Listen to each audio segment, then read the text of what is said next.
Welcome to Books We've Never Read. Except for this, we have. I'm Jason. I'm Nicole, and this is episode 12 of Books We've Never Read, where we're going over chapters 24 through 43 of The 7.5 Deaths of Evelyn Hardcastle by Stuart Turton.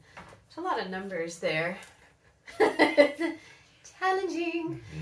This is our second episode in our 7.5 Deaths of Evelyn Hardcastle series. All of that's playlisted for you, but make sure if you're here, this is the video that you're wanting to watch, because we spoil all the things and we'd hate to ruin something for you.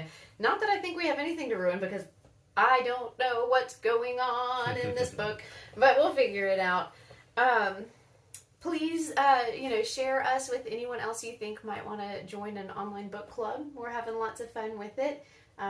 We're excited about the variety of books that we've got recommended to us and that we have in our future. So like and share and subscribe, and pplease comment below your ideas and your thoughts while you read, because that's what makes this book club so great, is being able to hear your input and how what things you noticed and what you caught, that we missed. So and really just to know someone else is going through it too. Really, it's just support. Yep. Let's see. Well, do we want to go ahead and tell them what's in the future? Yes, let's do that. Okay, so we only have one more episode left after this for this book, so it's time for us to go ahead and announce what our next book is going to be, so that you can go ahead and get a copy of it, so you can continue on with us on our reading journey. Mm-hmm. And our next book is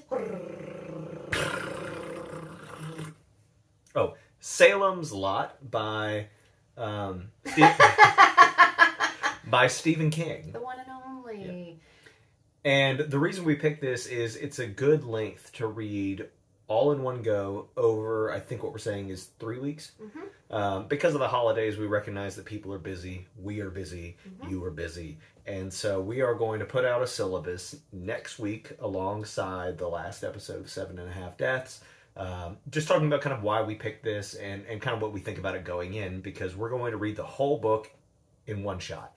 And then we will announce the date that we are looking to have that finished by. Yeah, so you'll basically have 3 weeks to read the whole book, like a normal book club does, instead of breaking it up into sections. Yeah. We will put out a couple more things, making sure that everybody is aware of what we are reading next. So go ahead and start getting your copy so that you can follow along, because we're really excited about it. Yeah. Okay, are you ready to... That was all the dive in. paperwork? I think that's all of our housekeeping. All right. Well, so to start us off, I will have you all know that at this point, my notes look like, I'm sure, the notebook that Anna's been keeping up with. It makes no sense. There's like notes added onto notes. So I'm brown notes from the first reading, and I didn't start a new page of notes. I just kept adding to the notes I already had. Gotcha. And so those are in orange. And so I've got about 10 pages of notes. Oh my God. She's not joking. It's so bad. Okay. What's going on? What do we know to be true? Man. I feel like last time things were really popping off, but things are really popping off now. So many tiny pieces of the puzzle were just launched at us in this reading that I didn't even notice some of them until I went back to make my notes. It took me longer to make my notes than it took to read this section. What I've been doing is just kind of highlighting things that I think are clues or things that I think are important, and then on my second go back for making my notes, I'm kind of focusing on those things as best I can. What's interesting about this part is that it took an already complicated story and it introduced more characters. Not only characters that we now know and then have to process with, but it introduces characters that we have not yet met either. Mm-hmm. And so you have to keep up with those people too. Mm-hmm. Like Harrington and all those guys, the lawyers. Well, so you meet them, right? But there's a couple other people that are going to be significant, I think, in this third section that we have not yet met. And so we'll talk about that a little bit. Okay. And this reading ended on a solid note, just by chance, a perfect place to end. And so it's been real hard for me not to go forward and keep reading. Because as we ended, we were introduced to New host. Were we? I don't remember that part. Jim Rushton. Oh, okay, yeah. That was our last chapter. Gotcha. But before that, it was just... Okay, I think I don't think I got that far. Uh-oh. I think 43 is spoiler. I think 43 is the death of the butler. I'm pretty sure. So. Oh, I have it marked. This might be confusion between the audiobook and the... That's what it is, because your audiobook's off by one. Well, but I was reading in the Kindle. I might have gone far enough. I don't know. Yeah. Anyway. Well, okay, so we may or may not know Jim Rushton. Yeah. But, okay, so fine. So knowing that, now, here's one of the most interesting things, is one of my guesses from last week was that Gregory Gold was going to be a host, and that does not seem to be the case. Well, because Rashton will be the 7th host. We're out of hosts. We're out of hosts.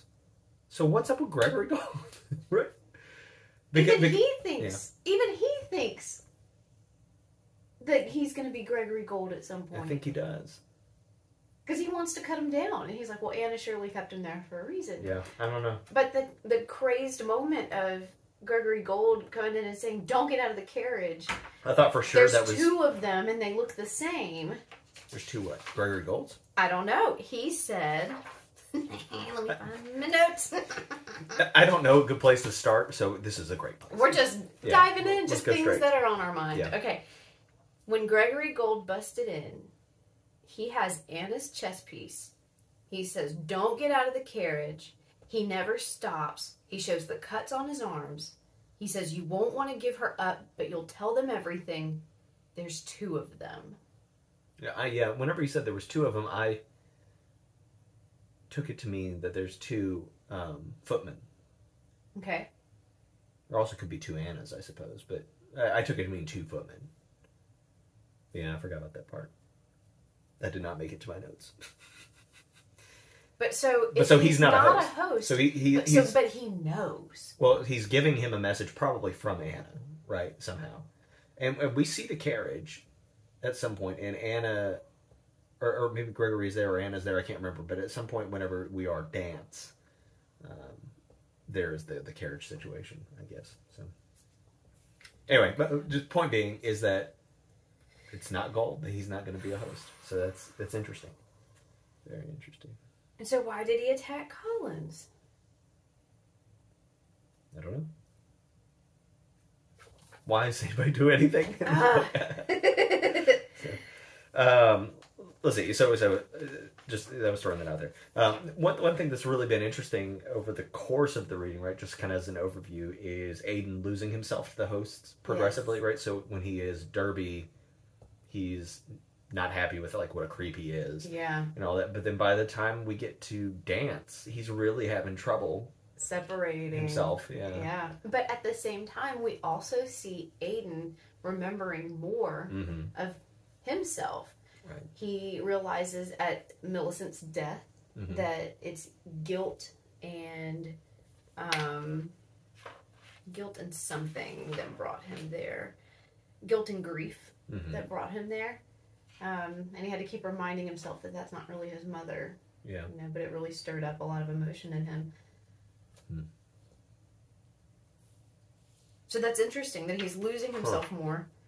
The plague doctor is warning him about how much he's losing himself to his hosts. Yet he's remembering more of his own motivations. He also is remembering that he killed Anna. Yeah. Yeah, in their last run. Yeah.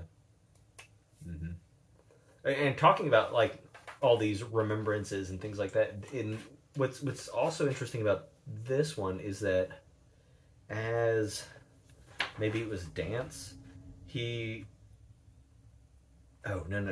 as Derby, he goes back to like the ball at the end of the night, and it changes from the time that he was Ravencourt. It's changed. It has changed, which was one of the things I didn't think could happen, but like there's no rules, whatever. But he knew that it could. He kept trying to see if it could, and it has.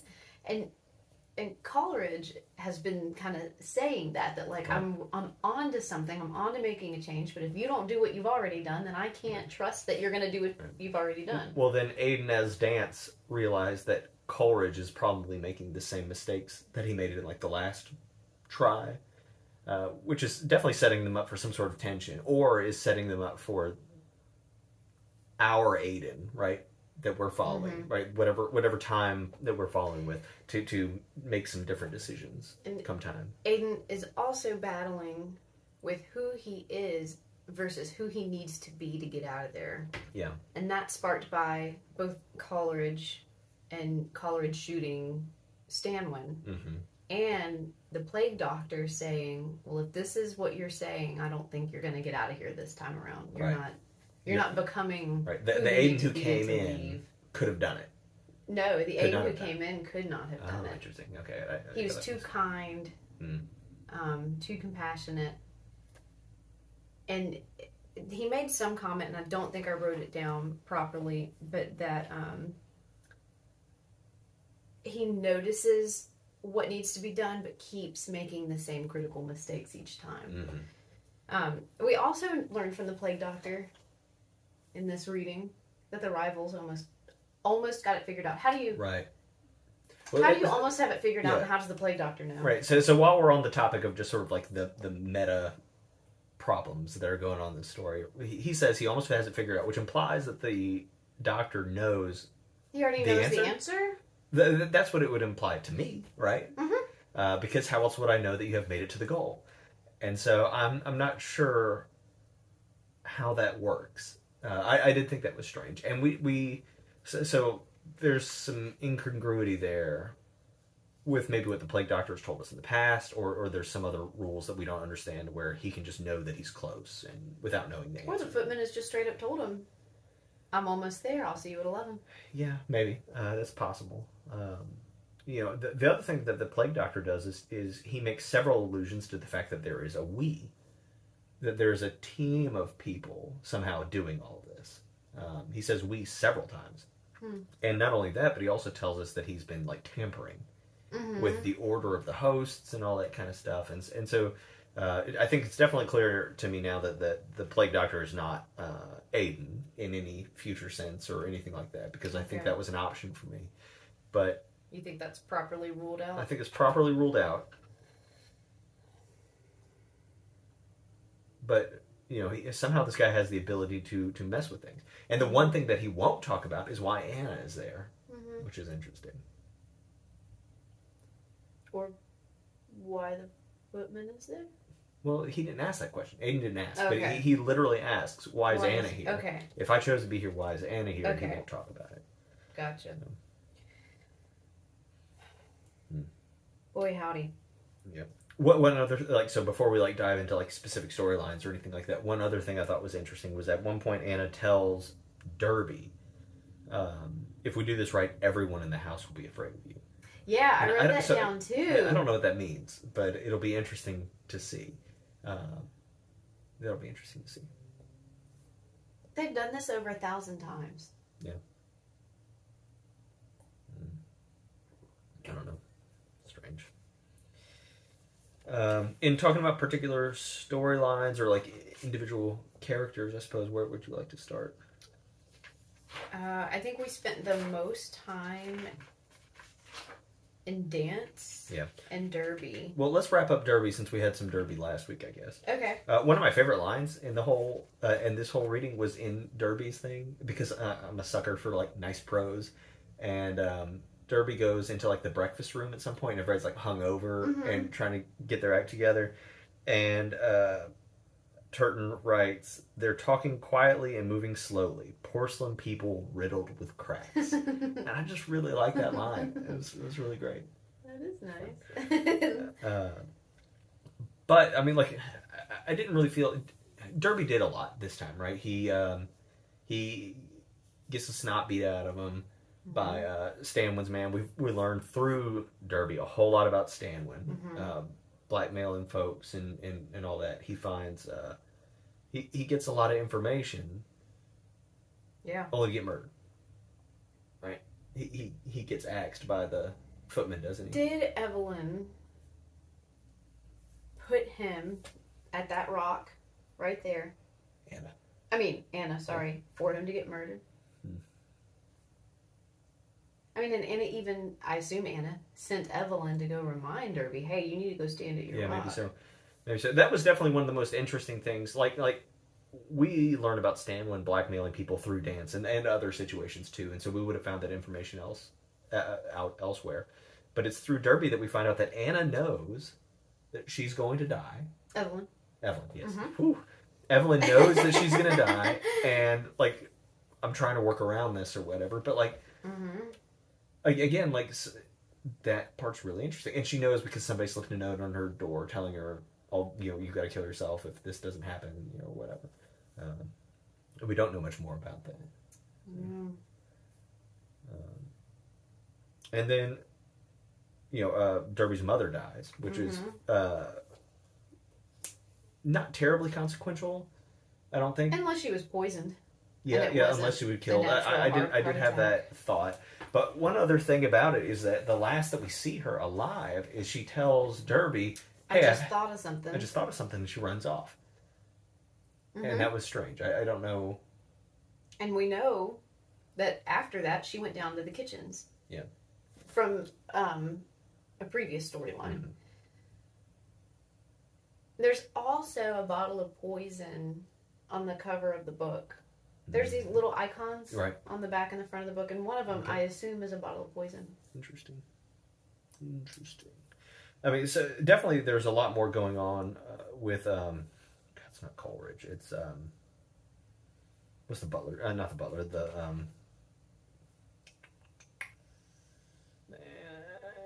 the guy that works for Ravencourt. Cunningham. There's a lot more going on with Cunningham than we were led to believe. Scandal. Right, the scandal. Well, I mean, like, so, and I think that's a little bit of what she was probably doing down in the kitchen. Like, I think it's because the cook was his mother or whatever. And it's in the dance storyline that we find out that that's not true. Right? That Cunningham is really Lady Hardcastle's son. With the murderer. The murderer. What's his name? Carver. With Carver. And he gets a lot of FaceTime. Cunningham gets a lot of FaceTime in this reading, where he's off doing stuff for Ravencourt, but he's also clearly doing his own agenda. Yeah. We have yet to come to the point where we know his secret from the Ravencourt situation. Right, we haven't seen the note get slipped. Right. So we haven't slipped the note. There's another thing we haven't done yet, which is met Anna. Like, we have not met her for the first time yet, which is interesting. I assume a lot of this is going to happen in our Coleridge arc, but I'm not. I have no evidence for that. I'm just guessing. But Cunningham is really up to something, right? Like he grew up here. He is the only person who has seen Lady Hardcastle today. Saw her this morning, and he is asking questions to the stable master, not about Thomas, but about some other kid who went missing. Like a week before. And so that kid went missing. We never find his body, I think is what we were told. We know that Thomas is dead, right? Like he didn't go missing. He was dead. All we've heard is that Stanwin saw Carver stabbing him. Okay. But there was no talk of, did these people come to the funeral? And, there was no talk of that. But we don't know if there was a body or not? What do we know? All we know is what Stanwin has said. We've not heard anyone else's perspective on the event. So one of my thoughts... I know this is a mess. I have no idea how to talk about this book, so here we go. We're doing great. Michael makes a comment that his mother started acting weird a year before the events of today. And saying, I found, or like the clothes, I found the clothes, or something like that. And one of my theories right now is that she has found Thomas's clothes from like the day of the murder. Wow. And my theory is that they have no blood on them. And my theory is that for whatever reason, Thomas has run away, and that Stanwin helped him. Thomas was very young, though. Or somebody kidnapped Thomas or something, right?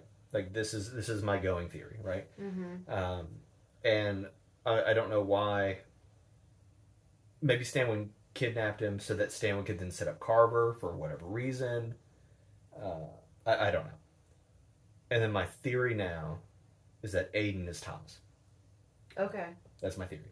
And that is why he feels this guilt about Millicent dying, and that's not your mother, and all that is because he's like lost this time with his mother or something like that. Interesting. But if we know that Thomas is dead, and I just cannot remember, then that theory's out the window, right? Like I'm on board. So, like maybe they were kidnapping kids or something, right? Like maybe that's why this other child is important. Also, yeah.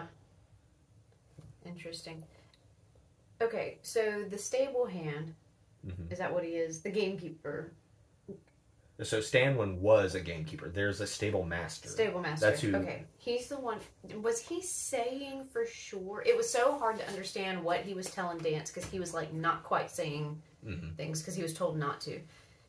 Is it clear that Helena Hardcastle told him not to say anything? Yes. Could he be lying? Sure. But it is clear that that is what he is saying. That's what he's saying. Yes. And his knife was the murder weapon. And his quilt is missing. Yeah, I don't really remember that part, but okay. And I assume, like, wrapping up the... Okay, yeah. You know, I don't know. Maybe so. Do you have any ideas about who Stanwin shot? Yeah, I'm not sure. You know, the devil whose back was to him. Yeah, I'm not sure that was anyone. Like, was that even real? I don't even know. Yeah, I don't know. Yeah, I don't know. Okay, if they're kidnapping kids, who's kidnapping kids? I don't know. Stanwin is involved, right? That's what I think. Stanwin is involved. Maybe everybody's involved. I don't know. And maybe they're not kidnapping kids, or maybe some other thing to it. You know, I don't know. I don't know. That was just like kind of a thought I had on this second read through was. What all is Stanwin holding people's information blackmail for? For money.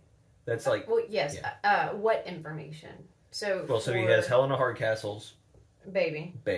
He has Dance's baby. Yes. We don't really know everything else. Right. Like the other lawyers involved. Yeah, we don't really know what he has on them. But he's got something on like all these people. You know, he probably has like the drug dealing business on the two doctors and all Do you think that the Bible that both Dr. Bell and Dr. Dickey had was really all about the drugs, or do you think that the Bible, because there were like random words underlined in them? Probably so. I don't. You think that was just about the drugs and that's it? I mean, I don't think there's any reason to go any further. Okay. Because I wondered if that was, I don't know, part of the code to crack in the notebook with all the information. It could be. But they already found the code. Yeah, I think so. When they killed Stanwin. Yeah. Yeah. And so Aiden has given the ledger to Anna. Okay. And is that what Anna's been writing in this whole time? I don't think so. I think it's a different document. Okay. I'm not certain about that. It's a lot. Yeah, while we're talking about Stanwin, right, he gets shot in the chest. Just like bang, out of nowhere. Yeah. And what's interesting is that Coleridge does it. But Coleridge had also told the people, all the lawyers, that he had dirt on Stanwin, and I can use this dirt to free us, right? So Coleridge has a plan, and then shoots Stanwin anyway. And the understanding is that Coleridge knows that Stanwin has a secret daughter, and he guesses, because I've got guesses. What do you mean? Like who on the daughter is? Do we know her? Does it matter? Well, it was a redhead. Oh, so the redheaded. Do we know it's a redhead? I don't remember. Well, they found a locket, and when they opened it, it was a redheaded girl. Yeah.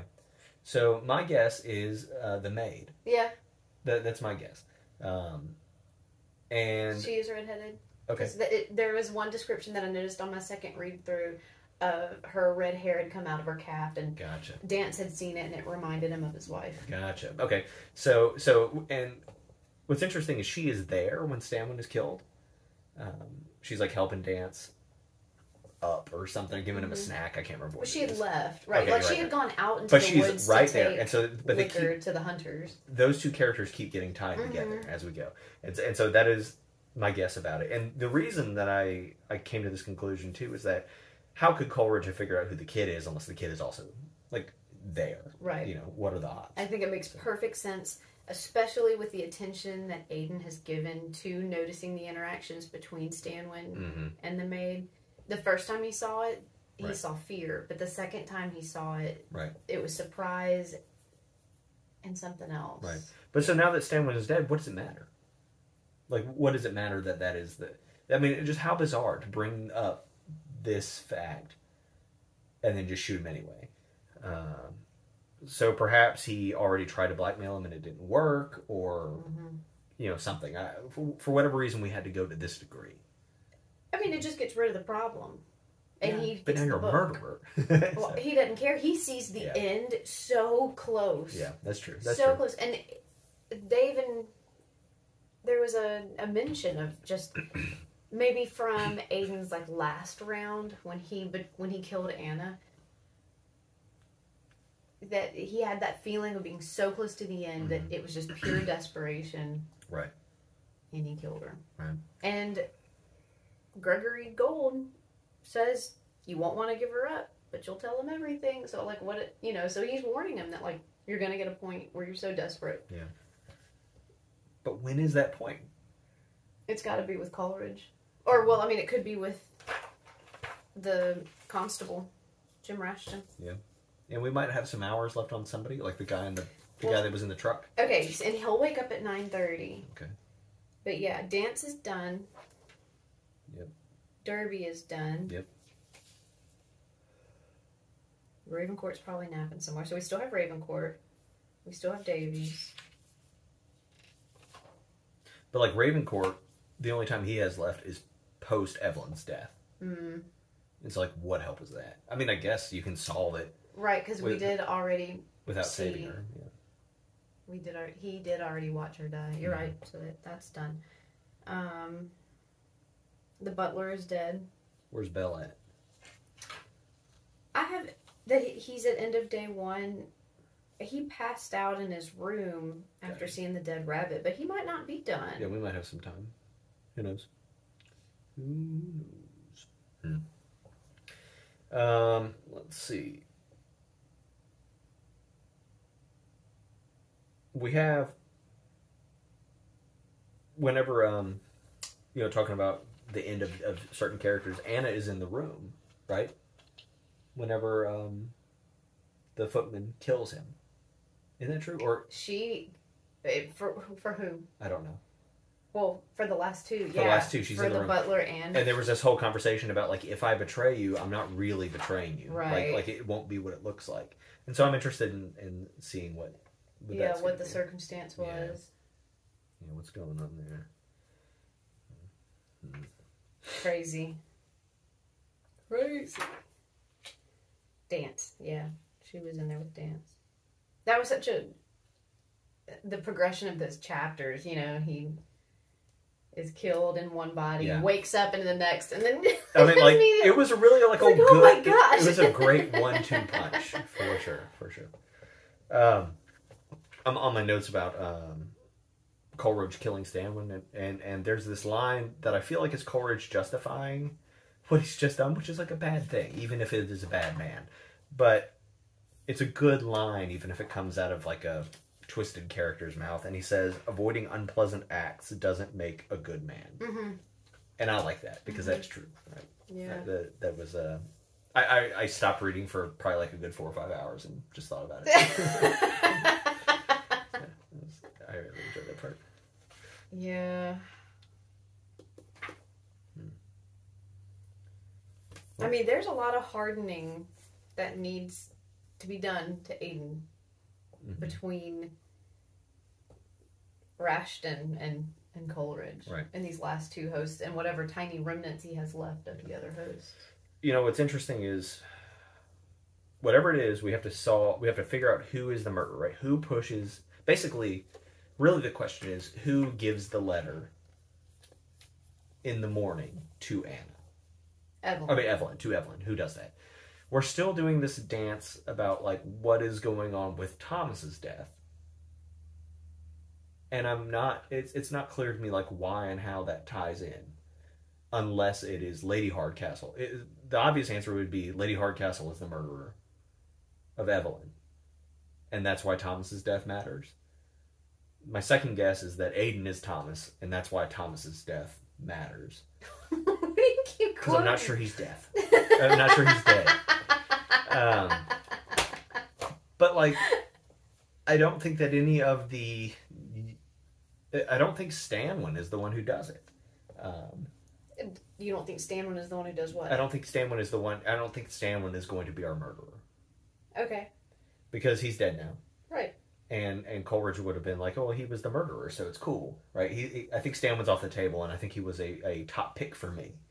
Oh. Of somebody who could have been like, I'm going to blackmail you or whatever, right? He makes too much money off people being alive.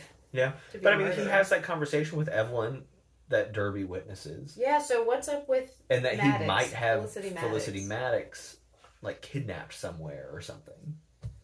Who do you think Felicity Maddox is? Do you think we've seen her? My guess is Anna. You think so? No, but that's my guess. I don't have any better guesses. I mean, because like what? She's like tied up somewhere? I don't think that's likely. There was a new lock and chain on the greenhouse. Millicent noticed it. Also, what's with the note of stay away from Millicent? Right. That has not been resolved yet. Right. Yeah. I don't know. Do you think Cunningham could have been responsible for Thomas's death just out of jealousy, you know, that he didn't get full love and attention? Like when he was a child? Mm-hmm. Huh. He was just a little bit older than they were. That's an option. So he would have been a lot older than Thomas. Plenty older. Because he's Evelyn's age. A little older than Evelyn, maybe. It's definitely an option. Okay, and then what happened to Carver? After he killed... I think he's executed. Was he executed? I think they catch him and he's executed. Is my understanding. Because I thought it was mentioned, but then when the stable master was telling the story again, it seemed a bit elusive. Yeah. Like what had happened. Well, because he never really got to that point, right? He was just talking about like what happened that day, and what he's saying is Carver couldn't have done it. Stanwin cannot have seen him. He can't have seen him. Explain that for me. Because Carver was with the stable master. Because the stable master stayed behind to see who Carver was going to talk to. Yeah. I don't know. Whatever the deal was, he says that like it can't possibly have been him. And so, I mean, maybe Stanwin did shoot at Carver and somebody else, and then the kid is Thomas is not related to that situation. Okay, so then if that's the case, so why would Helena Hardcastle allow Carver to be executed for something because that's her lover. Yeah. For something he didn't do. Well, I mean, maybe she can't prove that. I don't know. The cops think it. And you're just like, well, I mean, she can't tell them that that's her lover, right? Well, everyone knew. Well, I mean, the husband knew. I mean, yeah, but not everyone. You can't just go around saying that. Well, but like, why would she even allow him to be implicated in... I mean, I think Stanwin says that was the guy. Or I mean, and I really don't remember if, like, we've seen Thomas's body. Like, I don't know if you have a body and a knife and everything. Stanwin is the only one who has commented on Thomas being stabbed. Well, the stable master does. He says, you know, my knife was used. Mm-hmm. He said my knife was in Carver's house. He didn't say it was... It was implied that it was used. Yeah, I don't know. I don't really remember. I don't think... You know, earlier when I said that there were characters that we were introduced to that we don't meet, I'm talking specifically about, I think the kid's name is Keith Parker, but it's the stable hand that goes missing. Okay. Yeah. And, you know, that's just something thrown in there that we've never even heard of before. And I have why is Cunningham going around asking questions? Yeah. I have a feeling that whatever the answer is something that we can't possibly like, we could randomly guess who it is, right? And I still think that somehow it's probably Aiden, right? I think somehow Aiden is the killer. Because I think that is tragic, and that's what I want to happen. But, well, and like it would make sense as to why they're caught in this. There was a reference to Dante and his levels of hell, and I mean that's what I feel like this is. We're just caught in a level of hell. Yeah. So, but whatever the answer is, I don't think we can guess it. Like we don't have the pieces. We don't have the pieces yet. So. Okay. Well, that was a hot mess. Well, so is there anything else that we've got to... I mean, what was really cool about this section of reading was that we really only had 2 characters that we had to be. Because, and like not counting the butler. Poor right? butlers. Who was pacing in his room with that shotgun? It wasn't Anna. Yeah, I don't know. So the plague doctor says one of your other hosts liked it. But like, why was that included? Yeah. It was one like half-page chapter. Yeah. And they went back to sleep. Yeah. I don't know. I liked having fewer hosts than what we had the week before, right? There was just like fewer narrative lines to follow. But we definitely have more mysteries. And some mysteries have been wrapped up. But when they wrap up, you get a clue for like the next mystery, right? Which is kind of interesting. And also a beginning to another mystery. Right. Why was Dr. Dickey maliciously knocking out the butler? Yeah. Or maybe it wasn't malicious. It definitely seemed malicious. It seemed it. But like if I woke up and some dude was sticking a needle in my neck, it would seem malicious. Yeah. Yeah. Do you still think that Thomas's death is really, like whatever's going on there is still the key to all this? Or like essentially, I guess my point is that I feel like Thomas's death is the motive for Evelyn's death. Somehow. It's tied in there. Well, do you think that's true? They have designed the story to make us think that. Yeah. Because this whole party is happening on the 19th anniversary of his death. Thomas's death. But now that that has become a mystery, before it was pretty clear cut. All right, Carver killed this kid, and that's the end of that. Well, but now that's busted wide open, so it has to be relevant. Yeah, it has to be. Yeah, you're right. And it was even at the very beginning, Sebastian Bell was afraid because there was still a co-conspirator running loose. Yeah. We don't really know. We don't know anything about Aiden, right? And how old he could possibly be. We just have no clue. I keep thinking of him as Belle's age, and I think he does too. And there's no evidence for that. So, just because that was his first host, and he connected so well with Evelyn, and well, because he didn't know he was somebody else. Yeah. Yeah, I don't know. I mean, he could be the second person, right? He could have been Carver's accomplice. Maybe there's like an accident or something, and he kills Thomas. Like, that's possible, and maybe that's like the guilt that he feels. That would not surprise me. But whatever it is, Aiden is here to atone. That's why he's here, I think. And I'm definitely interested in finding out what he's atoning for. Yeah. Let's get to reading. Okay. Well, thank you again for joining us this week. There is so much to talk about. And I really want to talk about this more next week, but one interesting thing about doing this book is learning how to take notes and to talk about something that is this complicated. Because this is unlike anything I've ever tried to do, and it's not even like if I was reading a Dan Brown, right? I've got one guy and I can follow. Right. Ooh, we should add something. Have you already read all this? No, I've added something from early Dan Brown that I think nobody reads. So yeah, we can do that later. Anyway, we hope to hear your notes because there's no way we covered everything. There's no way. I know that y'all are picking up on stuff that we're not even thinking about. And I want to hear your theories. Yes. That's my favorite part. Yeah.